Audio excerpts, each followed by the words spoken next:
type shit.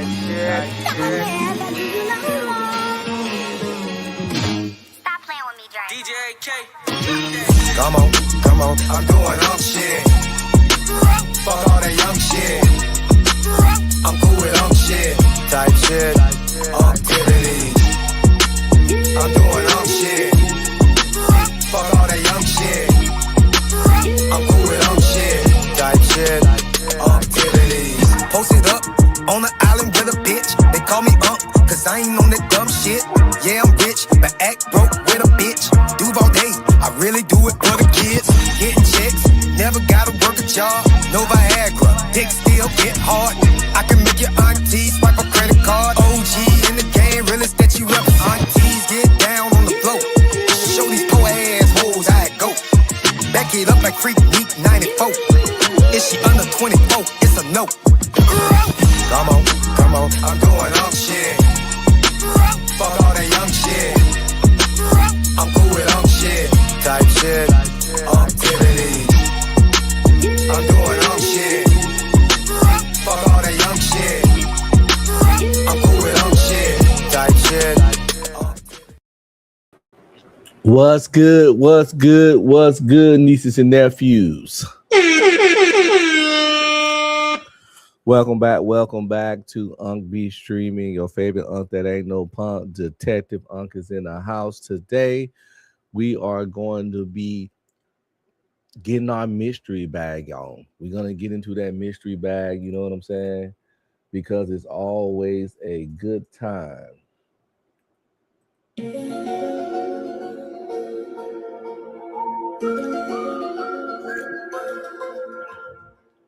Today, we're going to be looking at some weird, strange, unsolved mysteries, shit that I never heard of. It's a wild world we live in.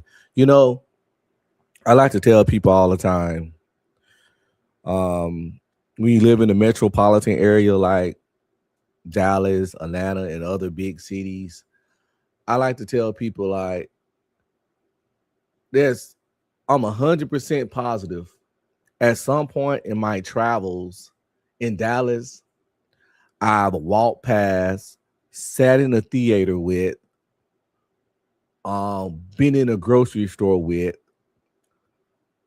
a serial killer.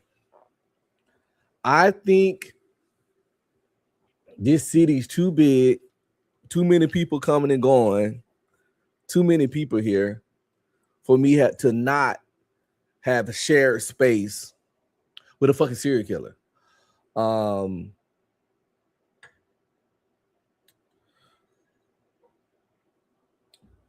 I find their motivations interesting.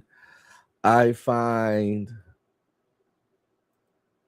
their mental states interesting. Some of them weird as fuck. And don't get me wrong, they're all sick individuals. And I'm not here to glamorize them. I hate when those shows do that and the women start talking about they was all sexy. It's like, it's some people that get off, turned on, and enamored with serial killers. You know, a lot of that times these people was in jail, women were writing them letters and sending them nasty pictures and all kinds of shit the whole time they was locked up. And these motherfuckers have done heinous crimes. But we got a couple videos to review about particular cases that I found interesting. We also gonna solve some mysteries ourselves with our favorite detective with the orange trench coat. You'll know him when you fucking see him. But before we do that, though, let's do some admin stuff and go ahead and get that out the way. What's up, nieces and nephews? Don't forget to like, subscribe, comment, and please share.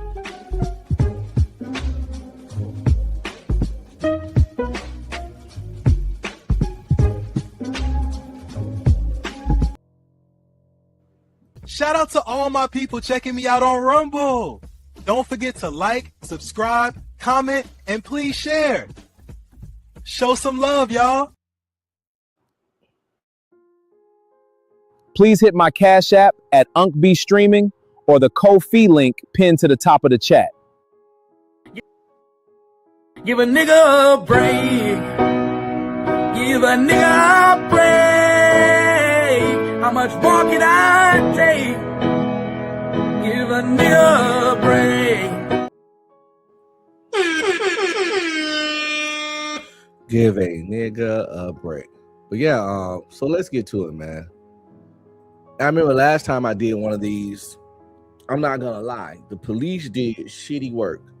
We have cracked cases, but came up with better theories on the case than the police did. Sometimes it almost seemed like these motherfuckers wasn't even trying, which is weird in its goddamn self. I was like, yo, is y'all niggas even like it's obvious, or at least, and not saying we was 100% right, but they never even went in a direction in the case that seemed fucking obvious as far as like, yeah, this motherfucker did it. So first one we're gonna look at, never heard of this one. It's an unsolved true crime. It's the, you know what? I might not play this one yet. We're gonna start off with this one. Canada's most haunting unsolved mystery. We going up there.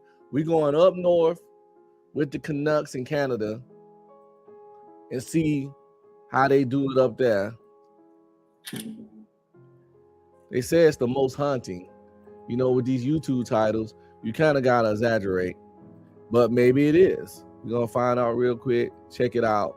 They say it's unsolved. Let's see if we can find some connections that they didn't find.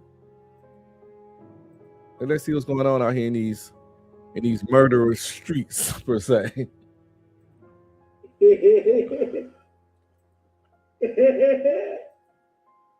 And let's get to it, y'all. Oh man, listen. You know what fascinates me about serial killers? It's the part of it that they don't have no personal connection to the motherfuckers. They don't have to know you. These people will what's up, Agent Nicole? Thanks, appreciate it. These people will delete you, will murder you. I'm not using that word because we grown over here. These people will murder you just because you got blonde hair, just because you got the same name as they ex from high school, just because you slightly resemble their mother. You just an innocent person walking around, never done nothing to this person, and they got some creepy, sick shit going on in their head, and you just a target and don't even know it. You sitting there like, I pay my taxes, I take care of animals, I donate to charity, I go to church every Sunday, I ain't got no enemies, I don't beef, I don't fight, you know what I'm saying? I don't nuck if you buck. You out here just living a righteous life as possible. But because your name's Sarah Johnson, and this nigga got his heart broke by a Sarah in college,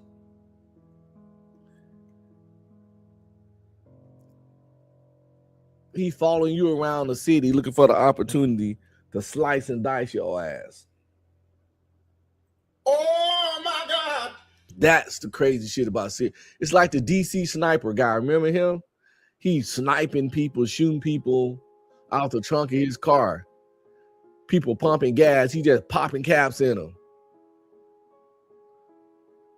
Them people did nothing to him, didn't know him. But that's the insanity of the psychosis of a fucking serial killer. Let's get into this one. Like I said, Canada's most haunting unsolved mystery. Let's see what this person did. Let's see what their motivation was. Let's go.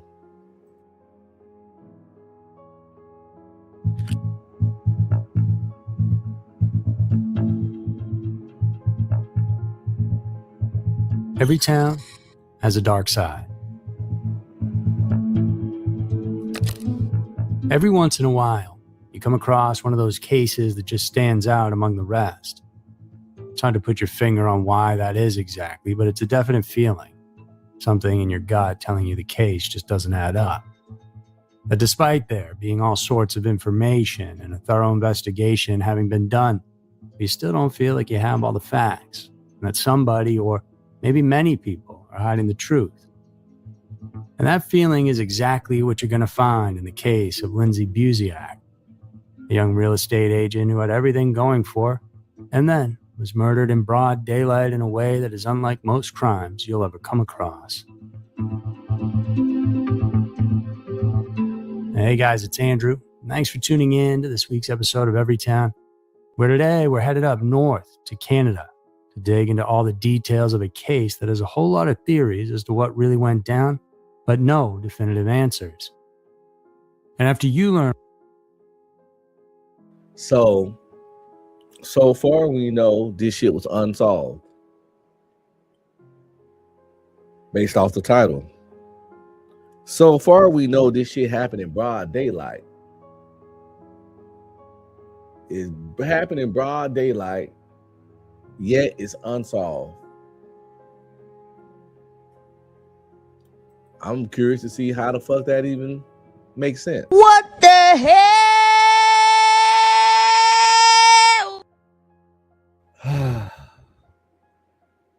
There's only one way to find out, people.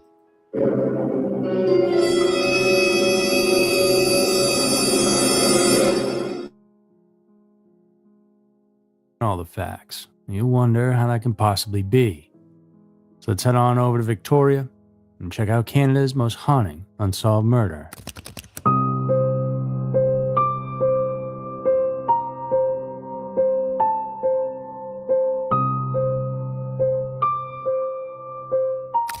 After graduating high school, Lindsay Buziak had set her sights on a career in real estate.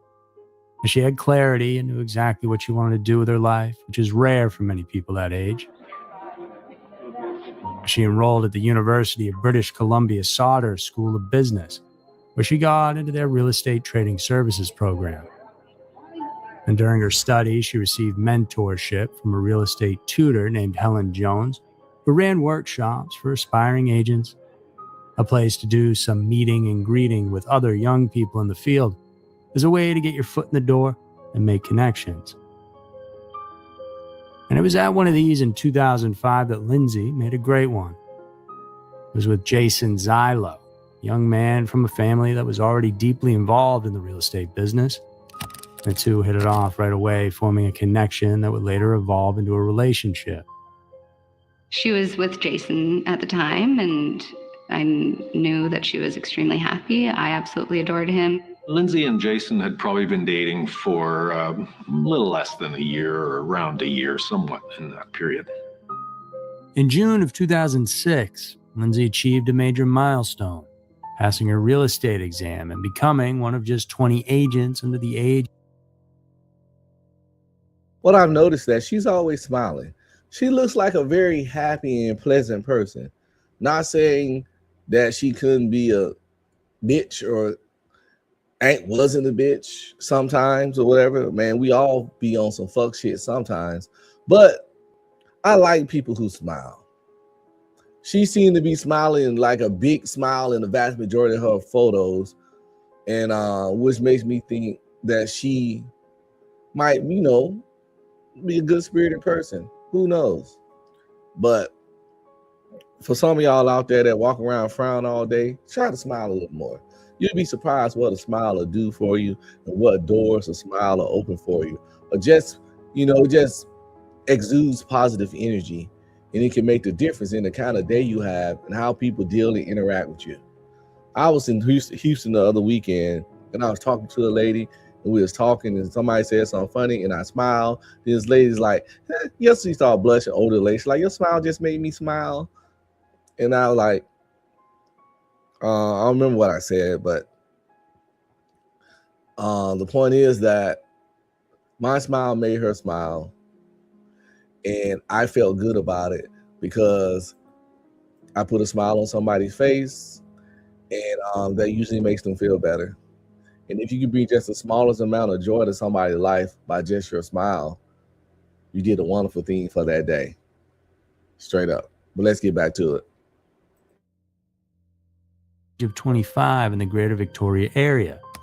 It was around this time that she and Jason actually officially began dating. And shortly after that, Lindsay secured a position at Maverick, a notable real estate agency where she worked for about a year and a half. And by late 2007, she then made a significant career move by joining Remax Cossum, a firm managed by Jason's mother, Shirley. This transition had a personal touch, since Jason and his brother Ryan were also part of the Remax Cossum team. And once Lindsay started, she quickly proved herself, successfully handling 8 property transactions that generated an impressive $3.2 million in gross revenue. As her career flourished, so did her relationship with Jason. Did they live together? They did move in together, and Jason's mom, Shirley, bought a expensive waterfront property, and so they moved into there. At this stage in their lives, Lindsay was 24, Jason 27, and everything seemed to be falling into place. In late January of 2008, Lindsay then received a call from a woman urgently looking for a home with her husband. The caller spoke with a quote-unquote weird-sounding accent, which wouldn't have meant anything except for the fact that the name she provided would later on turn out to be fake. And, of course, what happened to Lindsay when she went to show this person the house. Case is kind of old, but I think something like this happened recently, where a lady was showing someone a house and ended up getting murdered. So it's like, I know they're just out there doing their job. They meet somebody about a house. It usually be doing business hours, so they feel safe. I don't know what to say or do about that, because it's real estate agent. You got to do your job. It's doing business hour. It might not be enough personnel or staff to bring a man with you every time you fucking show a house. Like, that's not even utilizing the staff properly. He with you every time you show a house, unless you're willing to share your cell. So that's the thing. You got to share your cell just for security, because why would he be with you to sell your house when he could be somewhere working himself and not getting, if you're not getting a cut of what you're doing? So it's a weird situation. But yeah, I mean, this happened recently, maybe this year or last year, and it has happened a lot of times, in the last 15, 20 years, where a young woman decided, real estate agent type, doing a house showing, and it's all a fucking setup. And I think this might be what is about to go down in this unfortunate incident.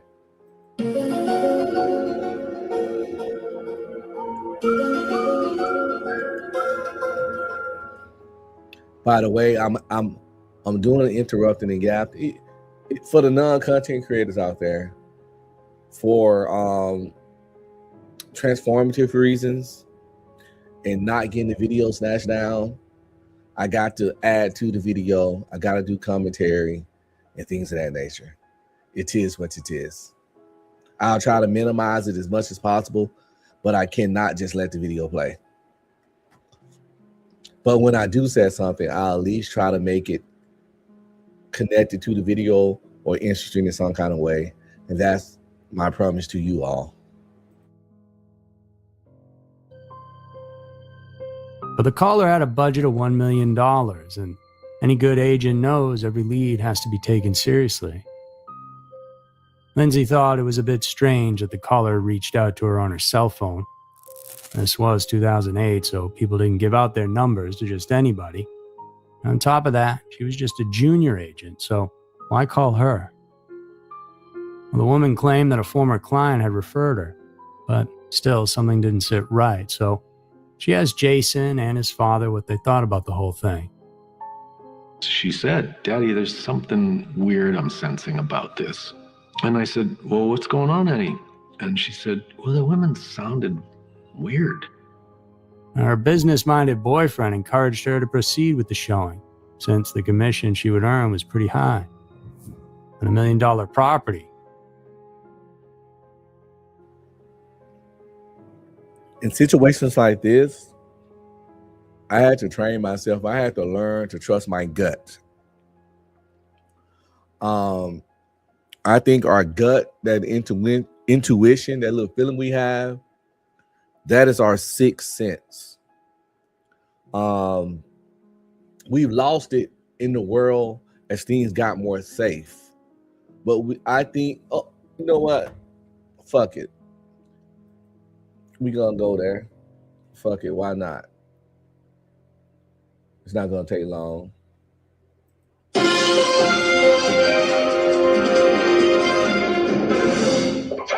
nuke incoming!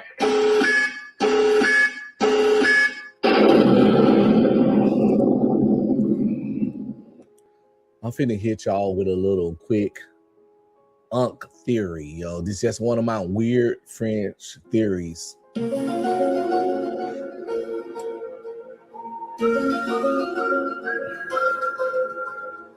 know how we got the sense of sight and taste and touch and hearing and all that, our five senses. I believe at one time humans had a sixth sense, and that was more of a mental capacity where we can just kind of sense things. We can go far as to say it was like a danger sense per se, because we needed it to survive.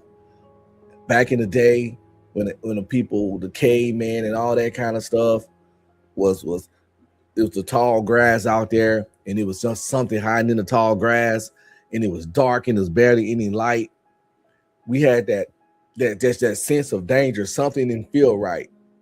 But as the world got more safe, more civilized, more technologically advanced, as time progressed, we slowly stopped using that sense or trusting it, because we still got it, but we let other things block out and circumvent that sense, so we ignore it. So the sixth sense, that gut, that feeling of something just not right, is still there, but we don't trust it for what it is. But a long time ago in mankind, they didn't know any better, so they trusted it, which really isn't a bad thing. That little gut feeling. I can't tell you how many times in life I went against my gut feeling and had bad outcomes. And you can think about it yourself. How many times has something went bad to you, like, I knew I shouldn't have went there. I knew I shouldn't have fucked with that motherfucker. I knew. Prime example, this weekend when I went to the This Might Be Risky boxing thing, and I told y'all this story the other day. At the event, some nigga tried to press me. It didn't work because you can't press old Unc, because Unc is crazy. He tried to tell me, "No, nigga, you a civilian." I said, "No, I'm a civilian now, but I was a soldier before I became a civilian." You know what I'm saying? And I don't just talk crazy online. I'm crazy in real life. Anyway, but Hamp invited me to the little after party thing they was having at the club. But my gut told me, don't go to that shit, because a nigga already tried to press me. I had no time for a nigga getting drunk and getting alcohol courage and then giving one of his homies. And next thing you know, I'm getting jumped or stolen on or some shit because I'm out here partying and getting drunk. So I'm not even my full self because I got the liquor in me. It's all a setup. My gut told me not to go, and therefore I didn't go. And I know it was a wise decision, because you gotta follow your fucking gut, yo.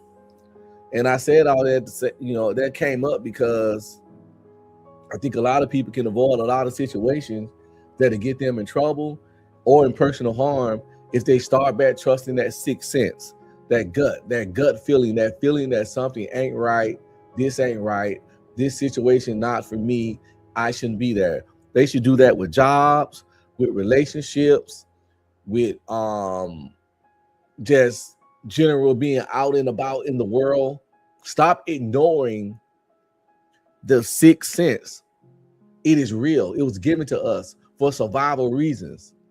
We just don't utilize it anymore and don't trust it anymore because technology and other things allowed us to feel more safe all the time. We ain't hiding from the saber-toothed tiger. We don't gotta hunt for food. We ain't out there barefoot, half naked with spears and rocks as the only thing to defend ourselves. We got 911. We got guns. We got all that shit. So we feel like we can handle everything. So we ignore our sixth sense and that gut instinct. And often it leads to things like what we're reviewing right now happening that could have been avoided if you had a trusted that instinct. So people, if you ain't learned anything today, trust your gut. Start back trusting your gut. Start back trusting that little tingle in the back of your neck, back of your ear. They're like, yo, I don't like something about this shit. I don't like something about this person. Something about this situation. Something about these circumstances just got me.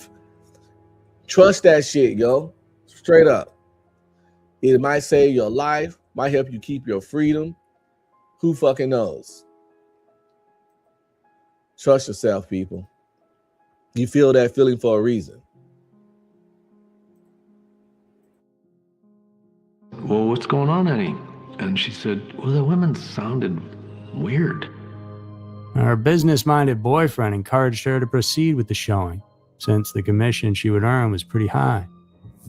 On $1 million property, she could be taking home $50,000.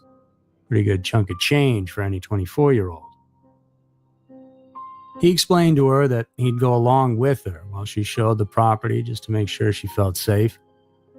Lindsay did her due diligence and eventually found a suitable property at 1702 De Sousa Place.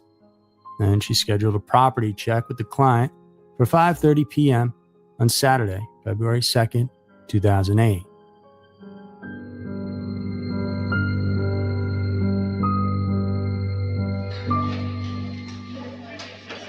On that day, Lindsay briefly stopped in at the RE/MAX office, where she confided in a receptionist and a few other realtors about her concerns regarding the upcoming showing. When two of them offered to go along with her, Lindsay told them thanks, but that Jason was going to be there. Jason's 6'3", 240 pounds, ex-semi-pro hockey player. An intimidating presence, if he wants to be. After leaving, Lindsay met up with Jason for a late lunch at Sauce. They paid their bill at 4:24 p.m. according to the credit card transaction records. And Jason recalled Lindsay eating quickly and seeming on edge. Worried about how concerned she had become, he then offered to just show the property for her, but she declined. And part of her thought she was just being silly, and if she was going to have legs in the business, she was going to need to get over certain uncomfortable situations. After their meal, they parted ways and left in separate vehicles. Lindsay headed home to change her clothes, and they planned to meet back at the property in an hour. And during that time, Jason headed over to SHC Auto Graphics, an auto repair shop, to pick up a friend, Cohen Oatman. And he was running behind schedule. CCTV footage from the shop captured Jason and Cohen leaving together at exactly 5:30 p.m. The same time, the viewing Lindsay was extremely worried about was set to start. And Jason and Lindsay exchanged. So he knew she was concerned about it.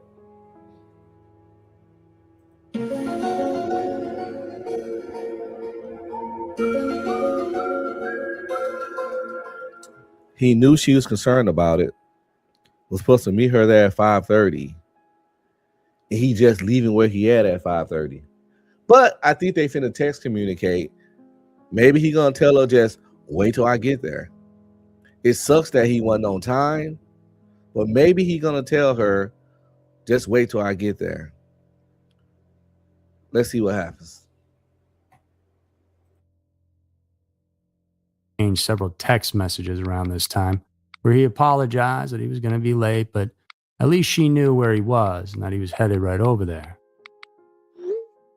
Back at the property, which was just about finished being constructed, Joe DeSouza, the owner and builder of 1702 DeSouza Place, locked up and left there at approximately 5 p.m.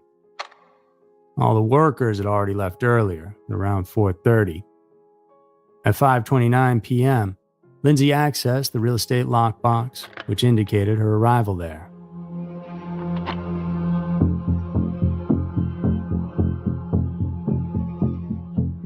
DeSouza Place, just so you can picture it, is a small little cul-de-sac with 4 nice houses on the property, and it sits just off of Torquay Drive in a densely settled area just north of the city.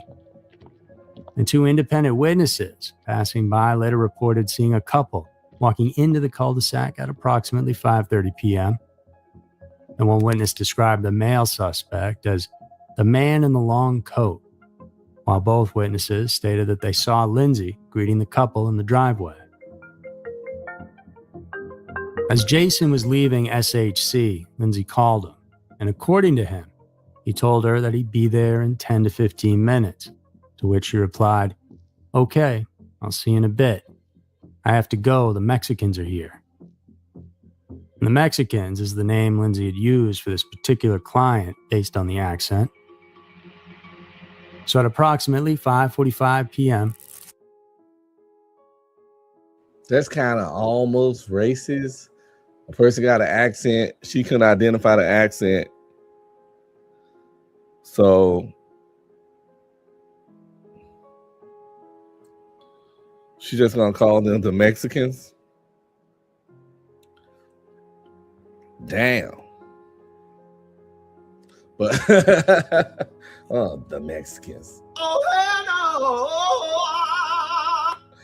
I wonder how they sound. Do they sound like this? Oh, just give me my money. Just give me my money. Okay. Give me my money. Okay. Give me my money. Shout out to Fighter Complex. No.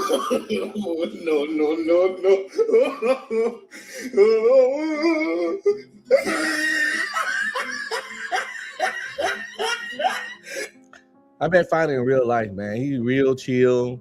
He ain't as intense. He ain't as extra. He a real humble dude.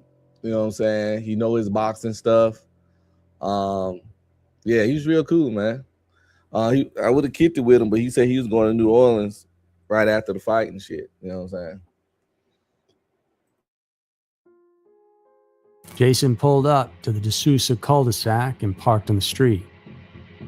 As he pulled in there, he noticed that the front door of the house was open and a couple was standing outside. However, as soon as they saw him in his car, well, they turned around and went back into the house. And Jason and Cohen stayed in the car for about 10 minutes before Jason decided to turn around, exit the cul-de-sac onto Torquay, and park beside the house. According to him, he wanted to avoid appearing as a nosy, interfering boyfriend. Jason later described the male suspect as being almost 6 feet tall and wearing a classy brown jacket that extended past his waist. After sitting there for another 10 minutes, well, it was taking a little while, so the young man walked up to the front door at 6:05 p.m., only to find it was locked. And Jason began to knock, and he rang the bell, but as he received no response, his suspicion arose. He peeped through the glass panels. That's when he noticed Lindsay's high-heeled shoes still sitting at the entrance. And so, if she were still inside, then why wasn't she answering? The sudden realization of something being wrong hit him, He called 911, reporting that his girlfriend was inside a home he was unable to get into. And he and Cohen rushed around back to try to find another way in, but the basement door was locked. Returning to the front, they peeked over the fence where they spotted an open... I don't know, man. It's like, fuck that nosy boyfriend stuff. This kind of not making... Your girl told you she is suspicious about this shit. She told you she was concerned. She was meeting him at 5:30. You running late. You pull up and you're a real estate agent also. Matter of fact, I think your mom owned a company and you worried about being a nosy boyfriend instead of making sure she's safe and secure in a situation that she already told you she wasn't comfortable with. Sounds kind of suspicious to me.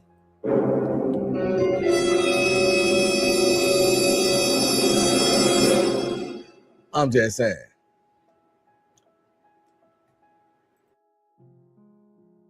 Patio door. Jason helped Cohen jump over it, and Cohen met him at the front door and opened it, at which point Jason ran upstairs. The next thing he saw inside the master bedroom turned his world completely upside down. Lindsay was lying dead in a pool of blood. She was lying on her back. He ran up to her and tried to give her CPR. He said he knew that the moment he touched her skin, that she was already gone. After finding his girlfriend's body, he called 911 again. While he was still on the phone with the dispatcher, sirens could be heard approaching, as police had already been dispatched after the first call. When officers arrived, Jason and Cohen were seen waving their arms from the bedroom window upstairs. The police headed straight there to the crime scene. Lindsay was pronounced dead when the paramedics arrived. Now, she had been stabbed a total of 40 times. It was a particularly brutal attack, suggesting a high level of rage or that there was a personal motive behind the crime. Now, she had no defensive wounds, hinting that it was likely she had been stabbed from behind and had no clue of what was going to happen. Now comes the whole, who the fuck did this 24-year-old real estate agent have that level of beef with? To where a couple, a man and a woman, would set up this thing to delete her at 5-something, to murder her at 5-something on a fucking Saturday. Was she living some kind of secret life? Is there more to it? It's the question. I know at some point, I guess they're going to have to go through her phone records, her emails, and see. But the thing is, this is an unsolved case. But maybe, just maybe, we can get some more information because it's not making any sense so far. The boyfriend behavior is not making sense. Now, if he's legit, I'm pretty sure he feel like shit to this day. Because he probably think, when I pulled up, if I had a just went in, if I had a went in when I first saw him, maybe I could have called him, yada, yada, yada. But it still seems strange that you're more concerned about being a nosy boyfriend than making your girl feel safe and secure in a situation where she told you she didn't. Also, since she asked you to be there, hold up.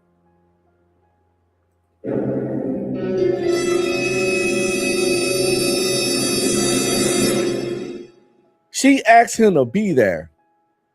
So why the fuck would he be concerned about being a nosy fucking boyfriend? Boom, bam, bop, bada bop, boom, pow.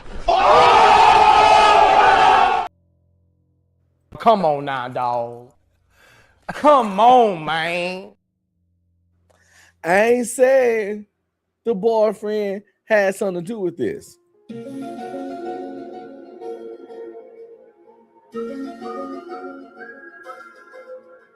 However, it's looking kind of like weird. I ain't gonna lie. Because why would you be so concerned about being a nosy boyfriend that you go and parking on the other side of the building and all that weird shit when you didn't just pop up. You didn't just pull up. You ain't the pop-up weird boyfriend. You were invited. Matter of fact, she was trying to see why you weren't even there yet because you was running late. You can't be nosy boyfriend when you're invited and expected to be there. That's just not fucking possible. So why would that even cross your mind to think that? Stop the cap. Stop the cap right now. Stop the cap.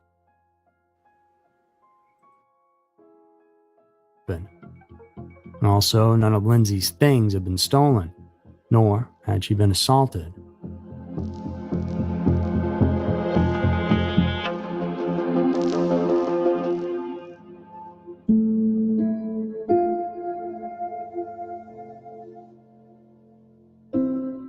The police took Jason and Cohen down to the station in separate cars for questioning. Both of them told the same story and were cooperative. Lindsay last used her phone at 5:41 p.m. It was a call to a somewhat random number in her contacts, meaning she wasn't currently in a conversation with them in any way. Her phone was found inside her pocket, so police deduced that likely this was a pocket dial made during the attack. Based on this discovery, the Saanich police estimated that she was murdered between 5:38 and 5:42 p.m. And Jason and Cohen's alibis were corroborated with this information, surveillance cameras, and other cell tower records, so they were released without charges. The authorities wanted to find out, obviously, who this mysterious couple was. They found out that the cell phone used by the Mexican duo had been purchased in late November 2007 at a convenience store on Davie Street in downtown Victoria. It was then activated 2 months later in late January of 2008, in the same area just before the calls came into Lindsay. Those calls she did receive were made from Victoria's West End neighborhood. So they bought the phone in 2007, activated in 2008 to call her. This sounds premeditated as fuck. Premeditated as fuck. I don't know if they was just trying to get her or somebody, but it like this, it seemed very personal. When you gonna call a real estate agent, set up with a particular person, I don't think you were just trying to get a random victim. It has just a personal feel to it. And after Lindsay's death, well, the phone was never used again. This was a targeted attack for the sole purpose of killing Lindsay Buziak. But who would want to kill her? That's the question. Who would? Because of this simple and traceable fact, investigators believe that the killers executed the murder with planning and had taken significant measures to avoid being caught. And no DNA or forensic. Like I said, premeditated as fuck, specifically to get her. Yo, Detective B Streaming. Put some respect on my name. Boom. Bam. Bop. Bada bop. Boom. Pow. And also, please hit my Cash App at UncB Streaming or the Ko-fi link pinned to the top of the chat. Give a nigga a break. Give a nigga a break. How much more can I take? Give a nigga a break.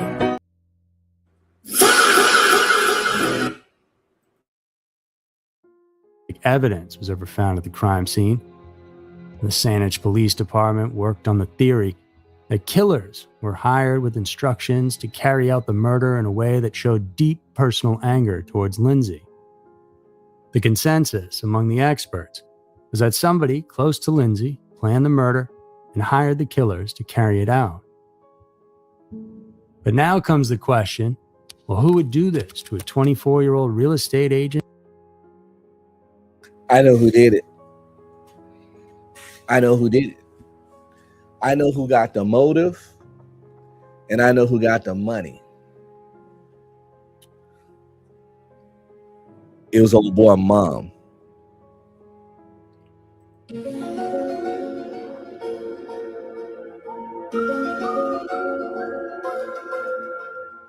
You gotta remember the mom got the money to pay somebody to do something like that because his mom owned a big real estate company they worked for.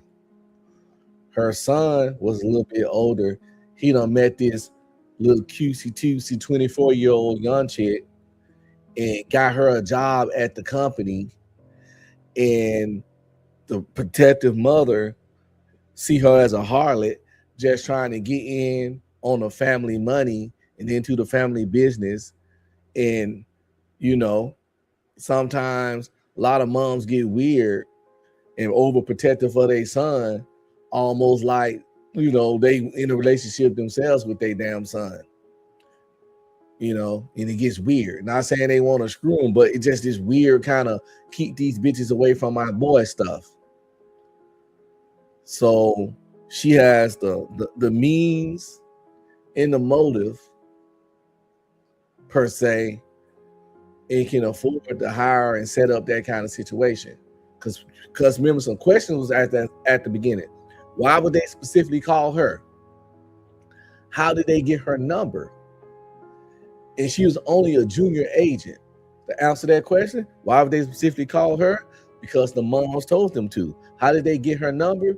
Because the moms gave it to them. Listen.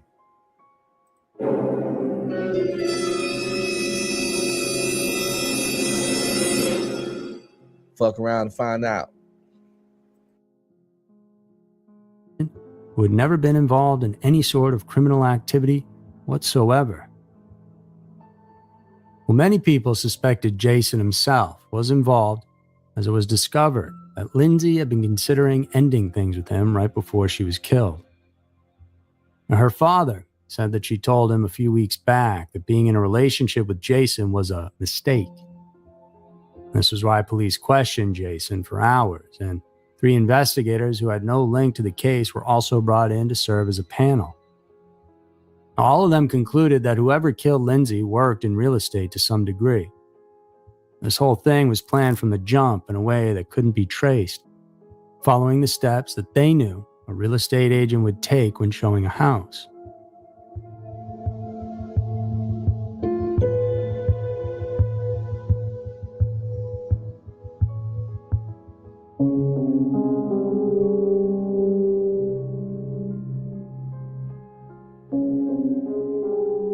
Over the years, this debate of who is Lindsay's murderer has shifted towards Jason's mother as well.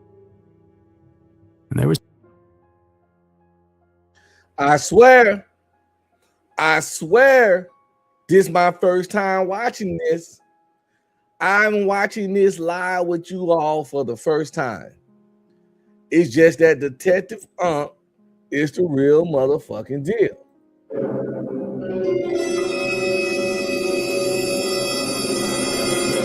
Oh my God. That's what I'm trying to get y'all to understand. Let's see what they got to say about it. But I called it. I fucking called it. What's good, CJ? Good fight, brother, man. Good fucking fight. Good fight. Like I was telling people, like fighting style would have caused a lot of people problems if they didn't know what they was doing. His bully fighting style, his rushing in, his closing the distance, it fucked up your ability to use your reach. But since you're a trained fighter, you're still able to adjust and do some sharp uppercuts and stuff, and to where his constant rushing didn't cause the problem. But a lot of people would have had a problem with that. That's one reason why you can't put a trained fighter in with an amateur fighter, because if anybody else was fighting fighter, it would have went terribly bad. Because the ring's so small, you can't utilize your reach because it's next to impossible to get distance from him where you can use it. He already just walking towards you like a little pit bull, bully style, and then you ain't even got nowhere to fall back to. So you gotta use long arms to do short punches. And when you use the long arms to do short punches, you can't even maximize your fucking power, which sucks. Hell, what the hell wrong with the floor? That she was unstable? I ain't getting in the ring. Was it like, yeah, what's wrong with it? Is it? Oh yeah, the size was definitely to his advantage. The size was to anybody's advantage that that's a bully. That's a bully style where they rush. Because if you're a fighter that like to maneuver, use your legs, dance around, wear a motherfucker out, pull back when you want to, that's not the ring for that. That ring is for people who claim to rumble in the motherfucking jungle.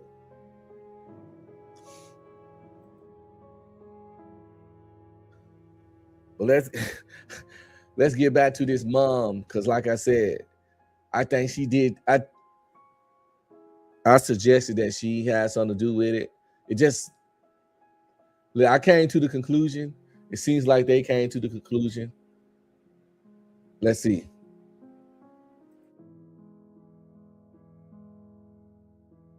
Lindsay's murderer has shifted towards Jason's mother as well. And there were speculations that Shirley and Jason were involved in some shady dealings at their firm that went beyond simple real estate. We're talking drug trafficking, money laundering, mortgage fraud, and embezzlement. And so, when Lindsay decided to break up with Jason, Shirley felt threatened that Lindsay knew too much about them and decided to have her killed. On the evening before the murder, Shirley visited the couple's condo, and she told the police that at the time, Jason was not at home, so it was just her and Lindsay. She added that while she was there, Lindsay was on a call with the client and was discussing the property showing scheduled for the next day. The police files show that during this call, Lindsay provided the client with the address, 1702 De Sousa Place. And it's very possible that this address was given to her by Shirley herself, though there's no way to know for sure. Interestingly, later on in 2008, Lindsay's good friend Nikki said that in the middle of the night, she got a call from a woman speaking in a very weird accent. She was half asleep and doesn't remember the specifics of what was said on the brief call, but she does remember getting scared when she realized Lindsay had got a call just like this right before her murder. The moms, yo. The moms did it. The moms fucking set that up. She's guilty as fuck. As fuck. I guess they just couldn't find a way to connect it. But yeah, she got the means, the motives, everything. Listen, straight up. We done solved this shit, people. We done solved this shit.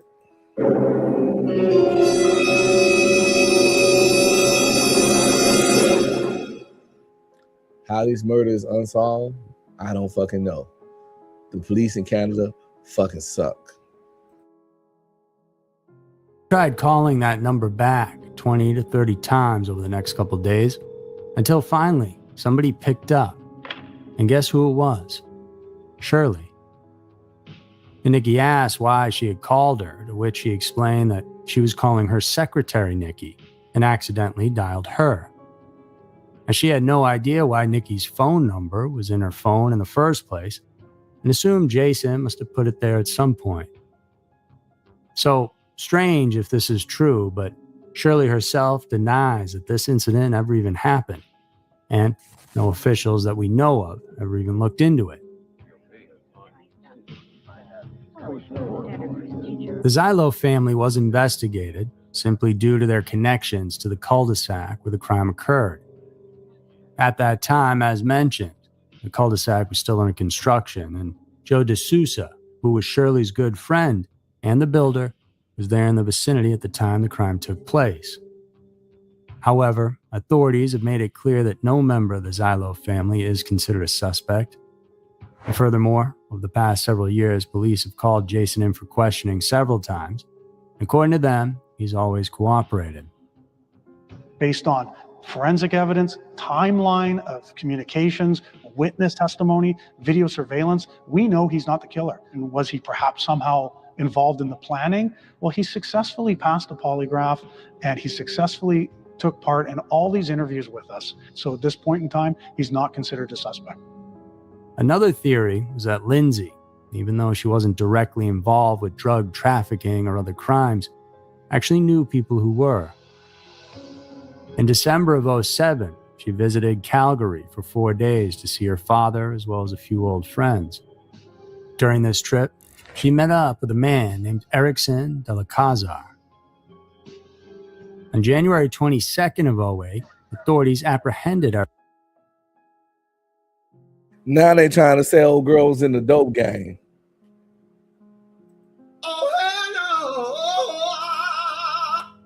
I think the mama did it, yo. The mama did it. I'm trying to tell you. Erickson, in connection with a huge drug operation that led to the seizure of approximately 25 kilos of coke and $217,000 in cash. The bust came as part of an undercover investigation named Operation High Noon that had police looking into the dealings of drugs between Calgary and British Columbia. After returning home from her trip, Lindsay just so happened to try and contact a relative of someone who was involved in the Calgary drug bust. Police found out that she had first gone to their Facebook page and then tried to contact that person by phone. On February 1st of 2008, Erickson was denied bail, and that was just a day before the murder. Police have stated publicly that Lindsay was neither involved in drugs nor had been any sort of informant who triggered the bust, but maybe the dealers thought she had. There's also speculation that Lindsay's murder was motivated by personal jealousy or a vendetta of some sort. Maybe there was someone envious of Lindsay's success, beauty, or whatever, and planned her murder out of spite and revenge. But yeah, the mama. The goddamn mama. Times I gotta tell y'all this shit. She did that shit. Straight up. 5 letters. 1 word. Ooh. Bitch.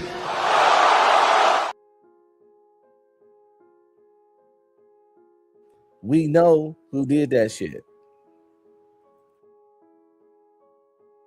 But no substantial evidence has been publicly presented to support this hypothesis. It's really just another in a long line of what ifs.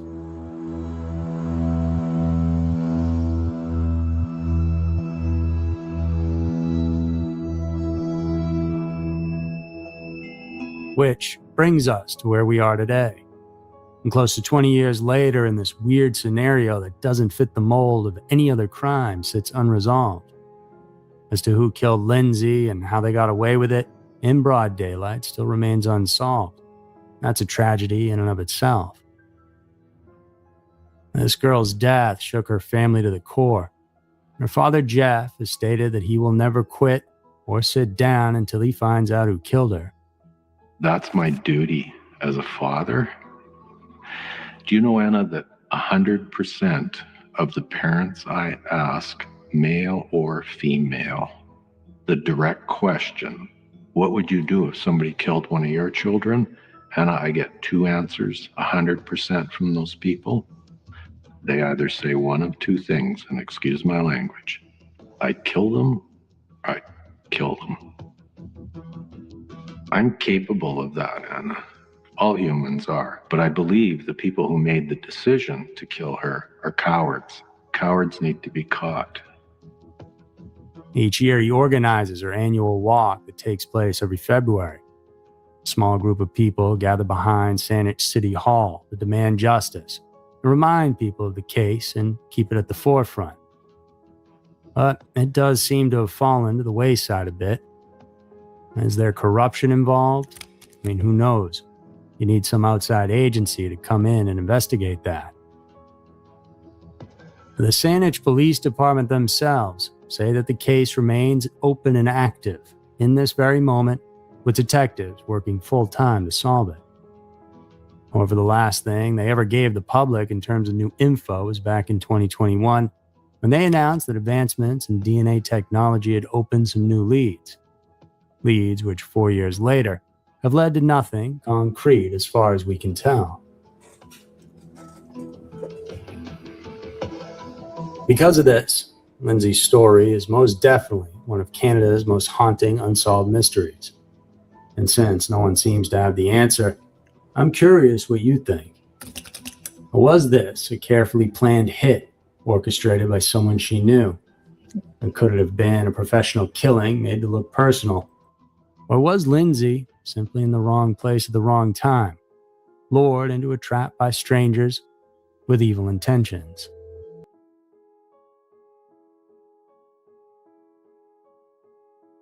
Yes. I think it was a planned hit. The conclusion that I come to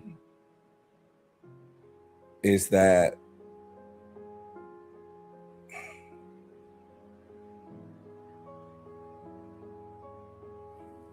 the mother set it up.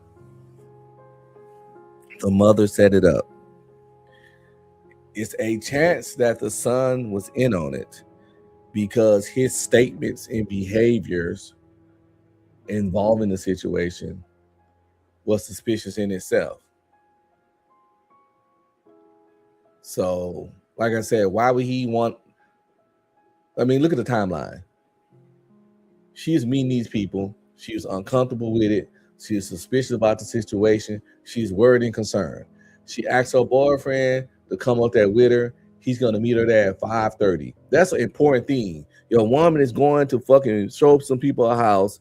She's kind of concerned and nervous about the situation. And you going to show up late? Like, seriously? You're going to show up late when she told you she was kind of fearful and had concerns. And then when you pull up, you don't go inside to see what's up because you don't want to be seen as the nosy boyfriend. How is that possible? How are you going to be seen as the nosy boyfriend if she asks you to come?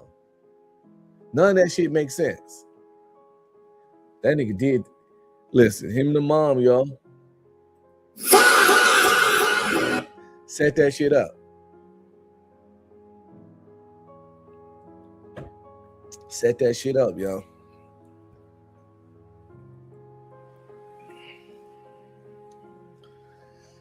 And looks like they got away with it. Man, listen.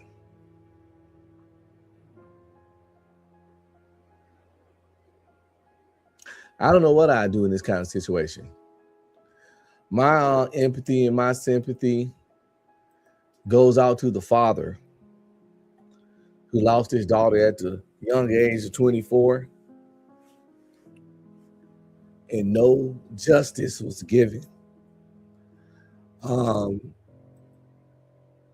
just don't know what I'll do. Up next, Unsolved True Crime. We have something called, this name is wild, people, the ghastly Cleveland torso murders. This week on BuzzFeed Unsolved. I'm guessing this Joker was killing people and leaving nothing but torsos. I don't fucking know. And if for some strange reason you don't know what the torso is, it's pretty much, from the belly button to your, it's this part of your body. Yeah, here, from the torso, the middle part. Let's get to it, man. The ghastly Cleveland torso murders. Very specific. Let's see what this is about, man. I have no idea.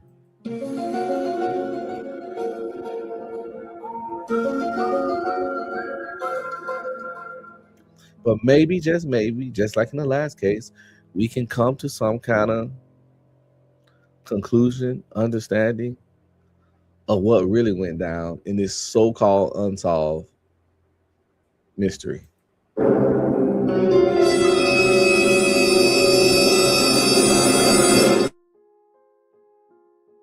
While we investigate the Cleveland torso murderer, one of the most gruesome serial killers of all time. That's a hell of an accomplishment.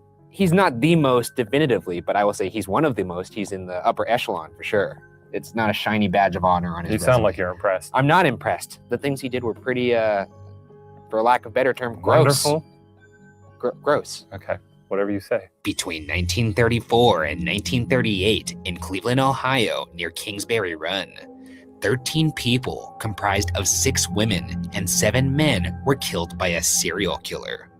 Of those 13, only 3 were identified, and almost all of them were vagrants or sex workers.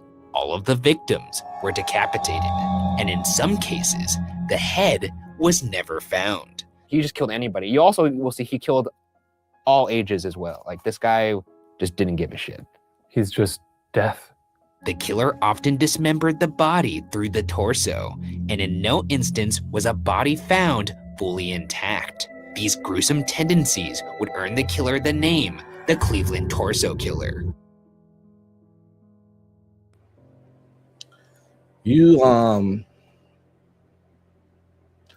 gotta be a crazy and dedicated motherfucker, I think, to just chop motherfuckers up, saw motherfuckers in half, and all that weird shit.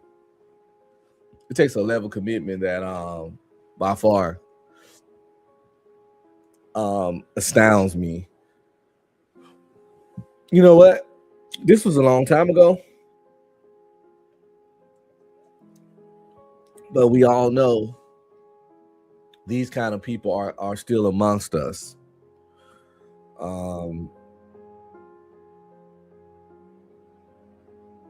Sometimes they do it with they guns.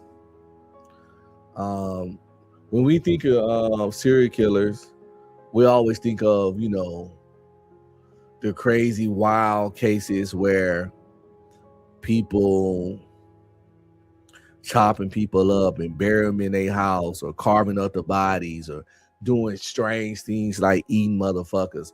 Like, serial killers don't have to be all that strange, extra, eccentric ass shit. And the DC Sniper proved that.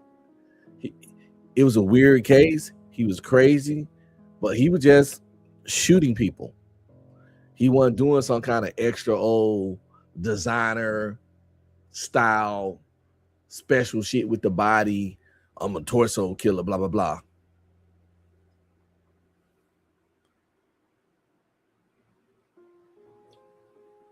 We got serial killers walking around the hoods.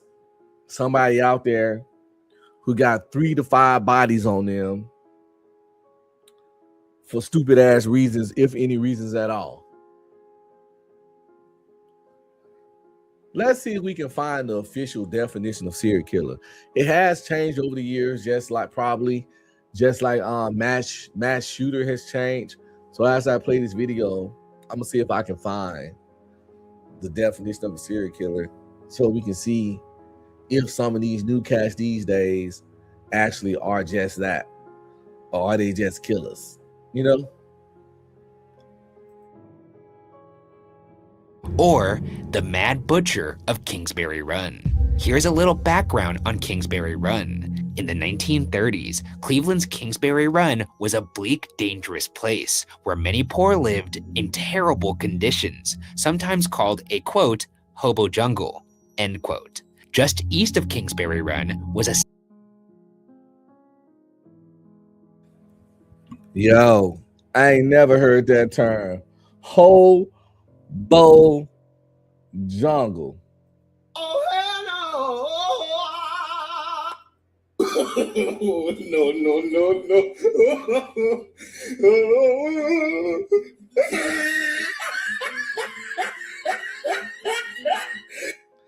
I heard of Skid Row. I heard of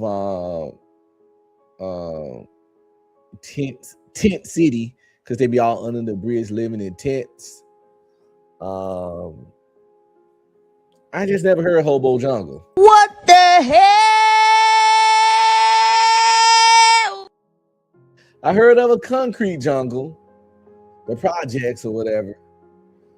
But damn, that's what's up.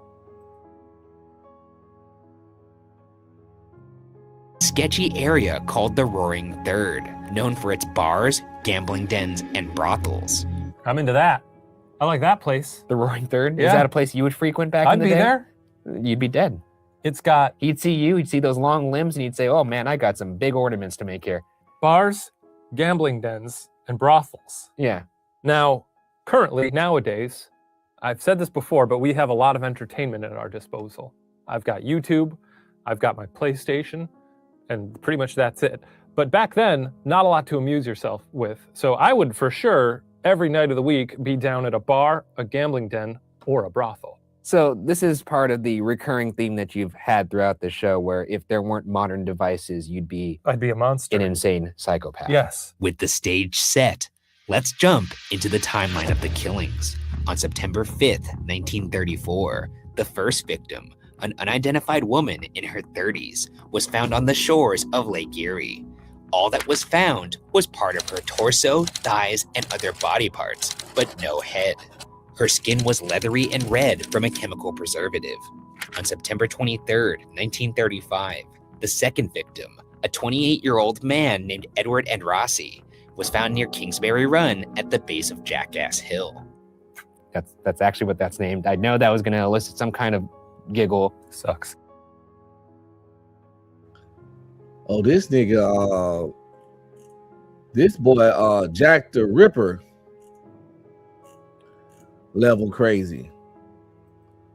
With the shit he out here doing.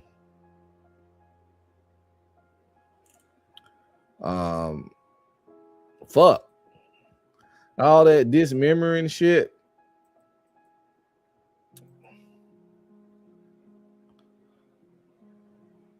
Yeah, that shit wild, yo. So I found a definition of serial killer. This the federal statute on what it is. Under 28 USC 504B, serial killings means a series of 3 or more killings, at least one of which was committed within the United States, that share common characteristics, suggesting the crimes, I didn't have enough space, were committed by the same person or person.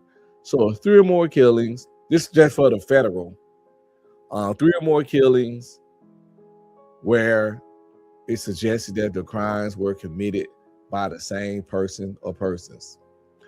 And we definitely have that happening in the hood.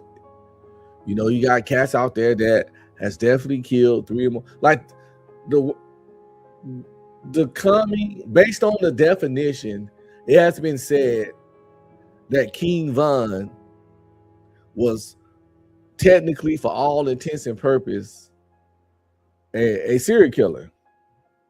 You can't make this shit up. You can't make this shit up.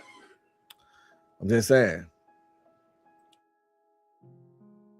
So just get it. Sucks. Just get it out of the way. Sucks to die like that. At the base of Jackass Hill. Yeah, where'd they find him? Oh, a base of Jackass Hill. That's not fun. I'm sure they omitted that out of the eulogy. Why even call, I guess maybe there were burros there at some point, or a donkey. Andrassi was a hospital orderly and a regular around the Roaring Third. The body was drained of blood, naked, and emasculated, with rope burns on the wrists. On that same day, the third victim was found nearby, an unidentified 40-year-old male, and was also decapitated and emasculated. The body also had the same chemical preservative from the first killing. On January 26, 1936, the fourth victim, a woman named Florence Polillo, was found wrapped up in newspaper inside half-bushel baskets by the Hart Manufacturing Building. Polillo was a sex worker, barmaid, and waitress who lived in the Roaring Third. He's getting bolder with the places he's dumping bodies. The first one was the lake. The second one was on the side of a hill. The third one was nearby to the hill. And now this one in front of an actual workplace. Yeah. In, a metropolitan area. On June 5th, 1936, the head of the fifth victim, an unidentified man, was found wrapped in trousers in Kingsbury Run. The rest of the body was found the next day in an even more audacious location in front of the Nickel Plate Railroad Police Building. So once again, he's escalating. Yeah.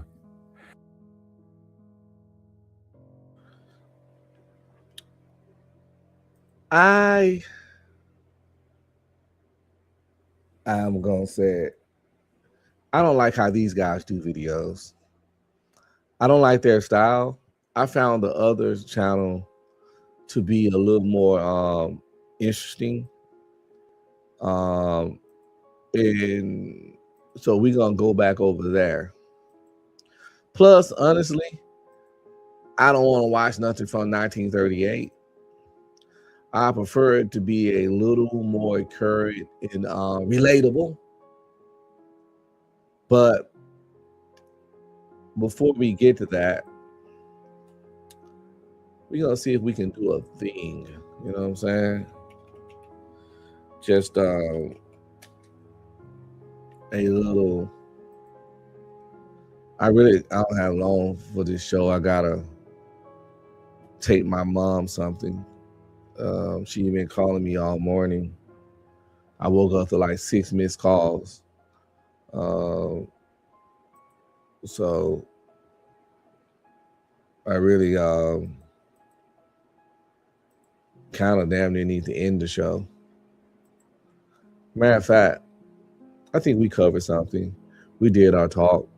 I might go back live tonight and do some other shit, but unfortunately, adult life is kicking in. So I'm just gonna get on up out of here. Deuces, it's been fun. Hope y'all been entertained. Trying to give as much diverse content as possible. This has been your boy Detective Unbeat Streaming. Unfortunately, life's calling, and I gotta get on up out of here, people.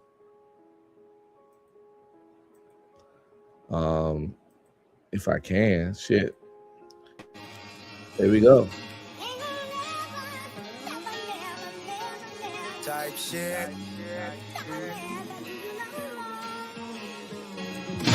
Stop playing with me, Dre. DJ K. Come on, I'm doing all shit. Fuck all that young shit. I'm cool with shit. Type shit. Activities. I'm doing all shit. Fuck all that young shit. I'm cool with shit. Type shit. Activities. Posted up on the island with a bitch. They call me cause I ain't on that dumb shit. Yeah, I'm rich, but act broke with a bitch. Duval day, I really do it for the kids. Getting checks, never gotta work a job. No Viagra, dick still get hard. I can make your auntie swipe a credit card. OG in the game, realest that you ever. Aunties get down on the floor. Show these poor ass hoes how it go. Back it up like Freak Week 94. Is she under 24? It's a no. Come on, I'm doing all shit. Fuck all that young shit. I'm cool with shit. Type shit. Activity.